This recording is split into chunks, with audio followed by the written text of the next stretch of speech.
രാഹുൽ ഗാന്ധി വയനാട്ടിൽ നാമനിർദ്ദേശ പത്രിക സമർപ്പിച്ചു. പ്രിയങ്ക ഗാന്ധിക്കൊപ്പമാണ് ദില്ലിയിൽ നിന്നും Rahul വയനാട്ടിലെത്തിയത്.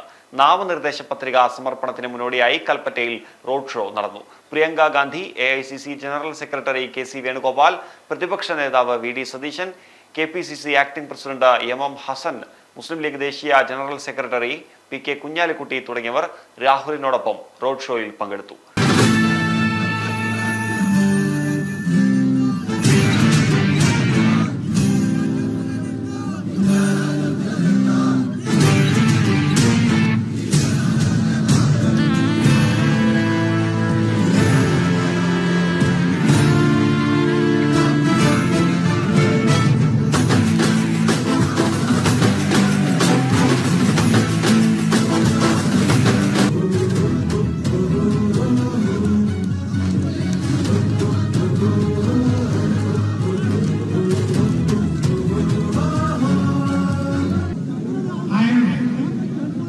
Like Venugopal is translating my speech.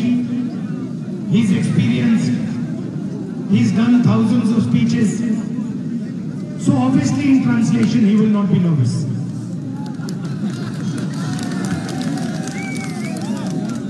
ഞാൻ സാധാരണ പ്രസംഗിക്കാനുള്ള ഒരാളായതുകൊണ്ട് പ്രസംഗമൊക്കെ ഉണ്ടാകാറുണ്ട്.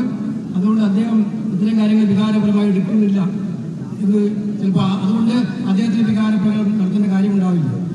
But don't underestimate how difficult this job of translating in front of a crowd is for a new person. പക്ഷേ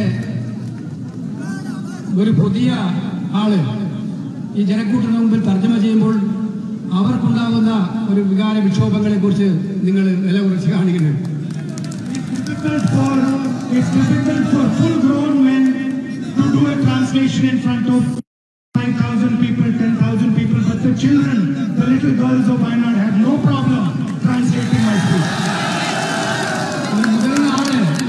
ഒരു മുതിർന്ന ആൾക്ക് പോലും ഇത്രയും വലിയ ജനക്കൂട്ടം ഉണ്ടായാൽ തർജ്ജമ ചെയ്യാൻ ബുദ്ധിമുട്ടുണ്ടാവും. പക്ഷേ എന്റെ മുന്നിൽ നമ്മുടെ കൊച്ചുകുട്ടികൾ അനായാസേന തർജ്ജമ ചെയ്യുന്ന കാര്യം നമ്മൾ കാണുകയുണ്ടായി.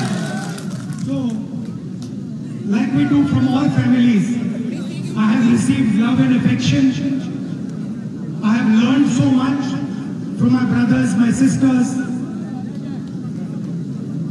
It has been an honor for me to be your member of parliament.